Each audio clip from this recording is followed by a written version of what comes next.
അമ്മേ നാരായണ ദേവി നാരായണ ലക്ഷ്മി നാരായണ ഭദ്രേ നാരായണ. ജനകീയ വികസന സമിതിയുടെ ആദരണീയനായ പ്രസിഡന്റ് ശ്രീ പി രാജീവ് അവരുടെ പേരിലേക്ക് ക്ഷണിക്കട്ടെ. പേര് വിളിക്കുമ്പോൾ ഉള്ളവരാണെങ്കിൽ പറയാൻ താമസിക്കുന്നവരാണ് അവർ വന്ന് വരുമ്പോൾ കഴിഞ്ഞുള്ളൂ.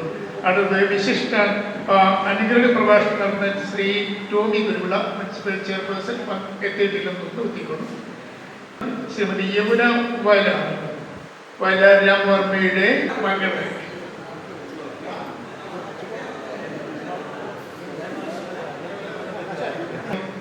ശ്രീ ഗണേഷ് സുന്ദരം, ശ്രീ ബിനു ഏബ്രഹാം. ഈ അതിഥികളൊക്കെ കയറി വരുമ്പോൾ എല്ലാവരും ഒന്ന് കയ്യിൽ കൊടുക്കുകയാണെങ്കിൽ അത് നന്നായിരിക്കും. ലക്ഷ്മി നാരായണ ഭദ്രേ നാരായണ. ശ്രീ ബിനു ശ്രീലകം മുഖ്യ പ്രഭാഷണം നടത്തുന്ന ശ്രീ ബിനു ശ്രീലകം.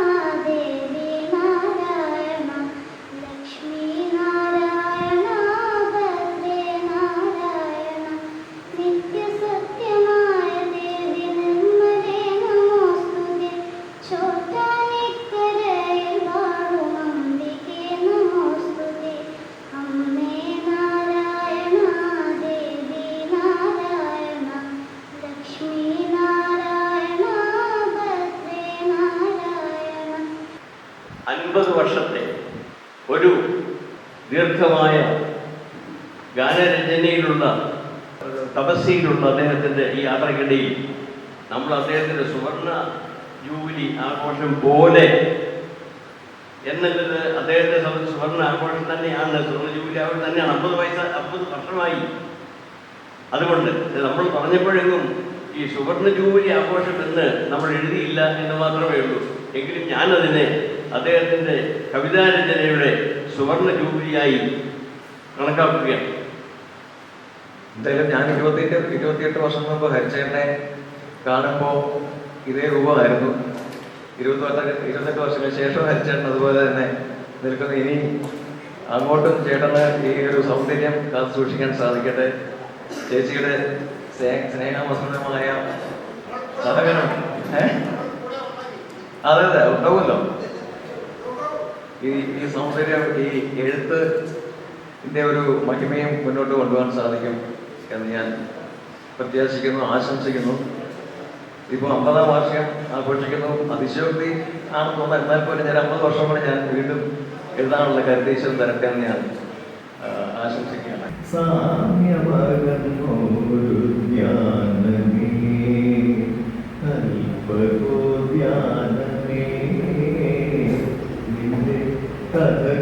മുദ്രയാം കമലത്തിലും ദേവിയുള്ളോ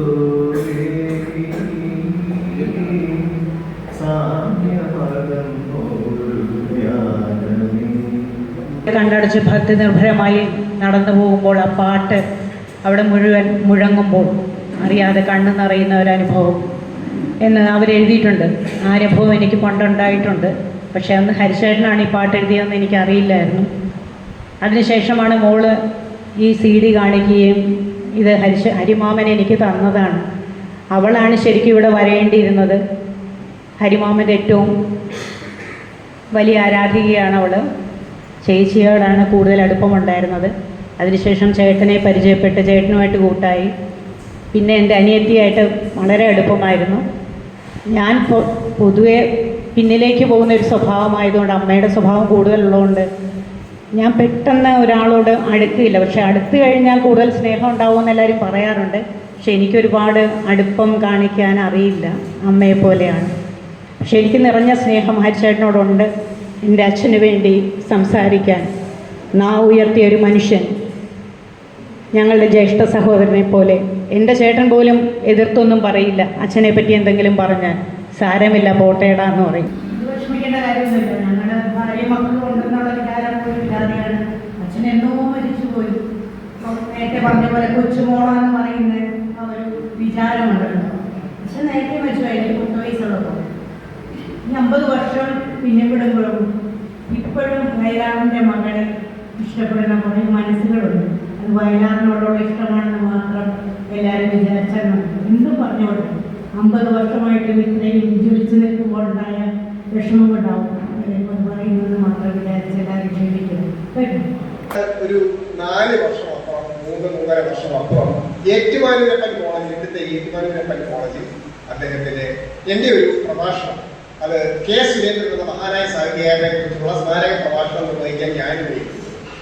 അപ്പോഴാണ് അരിച്ചേട്ടനും അവിടെ അരിച്ചേട്ടനോടെ എനിക്ക് വലിയ അത്ഭുതമായി. അപ്പോൾ അദ്ദേഹം പറഞ്ഞു, ഇനി ഉണ്ടെന്ന് അറിഞ്ഞതുകൊണ്ട് ഞാൻ വന്നതാണ്. അപ്പൊ നീണ്ട വർഷങ്ങൾ ഇടവേളയ്ക്ക് ശേഷമാണ് ഞങ്ങൾ കണ്ടുമുട്ടുന്നത്. അപ്പോൾ വീണ്ടും ഞങ്ങള് എവിടെ വെച്ച് നിർത്തിയോ ആ ബന്ധം മുറിഞ്ഞു പോയി. അതിൽ നിന്ന് വീണ്ടും ഓർമ്മ തുടങ്ങിയാണ്. ആ വർഷങ്ങളുടെ വിടം ഒന്നും അനുഭവപ്പെടാതെ വളരെ സൗഹാർദ്ദപരം ഞങ്ങൾക്ക് എല്ലാം അറിയുന്ന പോലെ അങ്ങേയറ്റം അനൗപചാരികമായി ഇടപെടുന്ന ഹരിച്ചേട്ടൻ നിമിഷ നേരങ്ങൾ കൊണ്ട് ആ വിടവ്, വർഷങ്ങളുടെ വിടവ് നികത്തി അങ്ങേയറ്റം ആ സൗഹാർദ്ദത്തിന്റെ സ്നേഹത്തിന്റെയും അന്തരീക്ഷത്തിലേക്ക് എന്നെ അടുപ്പിച്ചു. അങ്ങനെ ആ സംഭാഷണത്തിലാണ് ഞങ്ങളുടെ ഒരു പ്രിയ മറ്റൊരു സുഹൃത്ത് സി അരൂപമായിട്ടുകാരൻ സുഹൃത്തു കൂടിയുള്ള യാന്ത്രിക സംഭാഷണത്തിൽ പല്ലാക്കുഴി എന്ന സിനിമയുടെ അതിനെപ്പറ്റി പരാമർശം കടന്നു വരുന്നത്. അപ്പോഴാണ് ഞാൻ അറിയുന്നത് പല്ലാക്കുഴി എന്ന സിനിമയുടെ നിർമ്മാതാവാണ് ഹരിച്ചേട്ടൻ. അതെനിക്കൊരു ഞെട്ടലോടെയാണ് ഞാനത് കേട്ടത്. കാരണം അങ്ങനെ എനിക്ക് ഒരു യാതൊരു അറിവില്ലായിരുന്നു. അപ്പൊ ഈ സംഭാഷണത്തിനിടയിൽ ഇദ്ദേഹം ഇപ്പോൾ ഗാനരചനാ രംഗത്ത് വളരെ അധികാരനാണ്. മലയാള ഭക്തി ഗാനരചനാ രംഗത്തെ ഒരു അധികാരനാണെന്നുള്ളത് ഒക്കെ ഞാൻ മനസ്സിലാക്കി. ഈ പറഞ്ഞ പാട്ടുകളെല്ലാം കേട്ട് ഇത് പിന്നെ വിനുവാണോ?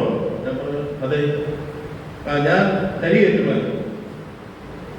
അപ്പൊ ഞാൻ ആകെപ്പാട് കേട്ടിരുന്നു. ഞാൻ ആരാണ്? അതെ, ഞാൻ കരിയേറ്റുമാൻ. അയ്യപ്പന്റെ പാട്ട് CD-യിൽ ഒരു പാട്ട് എഴുതിയിട്ടില്ലേ? ഞാൻ പറഞ്ഞത് അത് എഴുതിയിട്ടുണ്ട്. അതിലെഴുതിയ ബാക്കി പാട്ട് കൊള്ളാകട്ടെ, എനിക്ക് പാട്ട് ഇഷ്ടപ്പെടുന്നു, നല്ല പാട്ട്.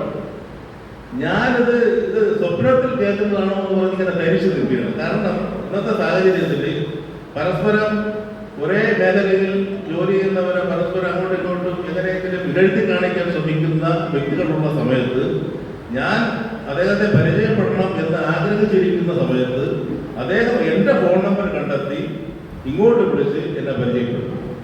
അന്ന് തുടങ്ങിയ ഒരു ആത്മബന്ധമാണ്, ഒരു ജ്യേഷ്ഠ അനുജ ബന്ധം. പിന്നെ നമ്മൾ പലപ്പോഴായിട്ട് ഒരുപാട് പാട്ടുകൾ ഒരുമിച്ച് എഴുതി. അത് കഴിഞ്ഞിട്ട് MG ശ്രീകുമാർ സാറിന്റെ തന്നെ ഭദ്രപ്രിയ എന്ന് പറഞ്ഞ ഒരു CD-യിൽ ഞാനും ചേട്ടനും മാത്രം 10 പാട്ട് നമ്മൾ ഒരുമിച്ച് എഴുതി. അങ്ങനെ ഒരുപാട് പാട്ടുകൾ നമ്മൾ ഒരുമിച്ച് നമുക്ക് എഴുതാനുള്ള ഒരു അവസരം ഉണ്ടായി. ഇതിൽ കൂടാതെ തന്നെ നമുക്ക് വളരെ വലിയൊരു ആത്മബന്ധം. നമ്മൾ ഒരുപാട് യാത്രകൾ ചെയ്തു. പിന്നെ ഹരിച്ചേട്ടനെ സംബന്ധിച്ചിടത്തോളം ഈ അസാധ്യം എന്ന് പറയുന്നത് ഒന്നുമില്ല. കാരണം അത് ഇന്ന് വരെ അത് പിന്നെ മനുഷ്യനെന്ന് പറഞ്ഞു കഴിഞ്ഞാൽ പിന്നെ സങ്കടം ഉണ്ടെന്ന് പറയില്ലേ, എന്തെങ്കിലും ഒരു സങ്കടം മനുഷ്യർക്ക് കാണുമായിരിക്കും. പക്ഷെ ഇന്ന് വരെ ഹരിച്ചേട്ടന്റെ മുഖത്ത് എനിക്കൊരു സങ്കടത്തിന്റെ നിഴൽ എനിക്ക് കണ്ടെത്താൻ സാധിച്ചു. എപ്പോൾ കണ്ടാലും വളരെ പോസിറ്റീവായിട്ടുള്ള ഒരു എനർജി അദ്ദേഹത്തിൽ നിന്ന് ഇങ്ങനെ നിർഗളിച്ചുകൊണ്ടേയിരിക്കും. അത് നമ്മളെ കൂടെ നമുക്കും എന്തെങ്കിലും ബുദ്ധിമുട്ടുണ്ടെങ്കിൽ നമ്മളെ കൂടെ അത് പോസിറ്റീവാക്കി മാറ്റും.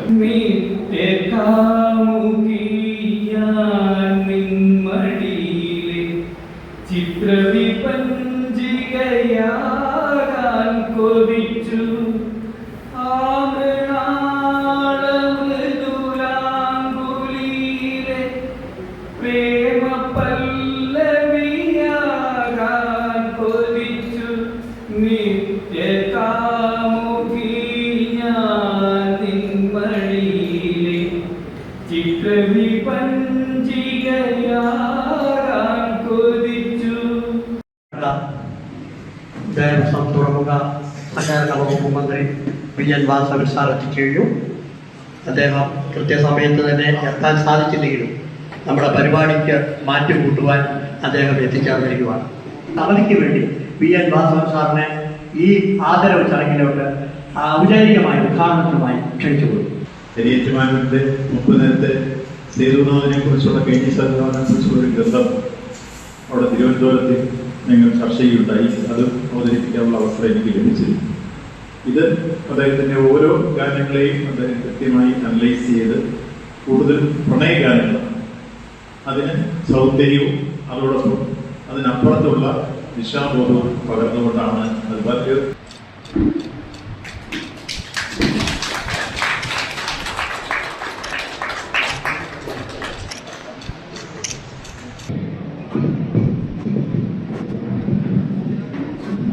ഇപ്പം എവിടെയാണോ ഈ 50 മിസ്സിനോ അതിന് ഇരട്ടി അദ്ദേഹത്തിന് നല്ല നല്ല കവിതകൾ അല്ലെങ്കിൽ നല്ല നല്ല പറഞ്ഞ കഥകൾ അതുപോലെ നല്ല ഗാനങ്ങൾ ഇനി രചിക്കാനും ഉള്ള കഴിവ് ഭഗവാൻ കൊടുക്കട്ടെ. ഇനിയും ഉയർന്ന തലങ്ങളിൽ വരട്ടെ. അതുപോലെ അദ്ദേഹത്തിന് ഇതൊരു തുടക്കമാവട്ടെ. ഈ ജനകീയ സമിതിയോട് ഞാൻ പ്രത്യേകമായി ജനകീയ സമിതി ഇങ്ങനെ ഒരു ആദരവച്ചടം ഹരിച്ചേട്ടനെ ആദരിച്ചതിന് ഞാൻ പ്രത്യേകമായി അഭിനന്ദിക്കുന്നു. ഏറ്റുമാനൂരിനെ സംബന്ധിച്ചോളം ഇതിന്റെ മുൻകാലത്തെ പലരെ പറ്റി നമ്മൾ ആലോചിച്ച് പോയി കഴിഞ്ഞാൽ ഏറ്റുമാനൂർ സോമദാസനായാലും ഏറ്റുമാനൂർ ചന്ദ്രശേഖരനായാലും ഏറ്റുമാനൂർ ശ്രീകുമാറായാലും ഏറ്റുമാനൂർ ഹരിയേറ്റുമാനായാലും ഒക്കെ തന്നെ ഏറ്റുമാനൂരിൽ നിരവധി സാഹിത്യകാരന്മാരുണ്ടായിട്ടുണ്ട്. പ്രസംഗം കൂടിയുണ്ട്. നമ്മുടെ പ്രിയപ്പെട്ട ഞങ്ങളുടെ എക്സിക്യൂട്ടീവ് അംഗവും അതുപോലെ തന്നെ വളരെ വാശിയേറിയ ഇലക്ഷനിൽ മറ്റം പ്രസിഡൻസ് അതോറിറ്റി ബാലറ്റ് പേപ്പറെ കൊണ്ട് വിജയിച്ച ഇപ്പോഴും പ്രസിഡന്റായ റൈസാബിയെ പല സാഹചര്യങ്ങളുകൊണ്ട് 2 വാക്ക് സംസാരിക്കുവാനായി ക്ഷണിച്ചു. സാഹിത്യം, കല ഒക്കെ എല്ലാവർക്കും പഴകുന്ന കാര്യമല്ല അല്ലേ? എനിക്ക് സത്യം പറഞ്ഞാൽ ഈ സാഹിത്യകാരന്മാരും കലാകാരന്മാരോടും ഒക്കെ ഒരു അസൂയ കലർന്ന ആരാധനയാണ്. അതായത് പാട്ടുപാടാൻ കഴിവുള്ളവരും സാഹിത്യരചന നടത്തുവാൻ കഴിവുള്ളവരും ഒക്കെ ശരിക്കും ഒരു ദൈവത്തിന്റെ കയ്യൊപ്പം പഠിപ്പിച്ചിട്ടുള്ളവരാണ് എന്നാണ് ഞാൻ കരുതുന്നത്. ജനകീയ വികസന സമിതിയുടെ ഈ ആദരം എനിക്ക് വളരെ സന്തോഷം പകരുന്നു. എല്ലാവരെയും പറ്റി പറയണമെന്നുണ്ട്. ഇവരെ പറ്റി എല്ലാവരെ പറ്റി പറയണം. പക്ഷേ ഞാൻ പറയുന്നില്ല. എല്ലാവർക്കും എൻ്റെ ക്ഷണം സ്വീകരിച്ച് ഞാനും കൂടി ക്ഷണിച്ച് എത്തിയിട്ടുള്ള എല്ലാവരും പറയുന്ന എല്ലാവർക്കും തന്നെ എൻ്റെ സ്നേഹം അറിയിച്ചുകൊണ്ട് ഞാൻ എൻ്റെ ഇരിപ്പിടത്തിലേക്ക് മടങ്ങുന്നു. നിങ്ങൾക്ക് എൻ്റെ സ്നേഹാഭിവാദ്യങ്ങൾ. ഫിലിം ഫീൽഡിലും ഫോട്ടോഗ്രാഫിയിലും തിളങ്ങിയിരിക്കുന്ന കൊല്ലത്തു നിന്ന് വന്ന മയ്യനാട് രതീഷ് അദ്ദേഹത്തെ പൊന്നാട അണിയിച്ച് ആദരിക്കുന്നു. ചോറ്റാനിക്കരയിൽ വാഴും അംബികേ നമസ്തുതേ.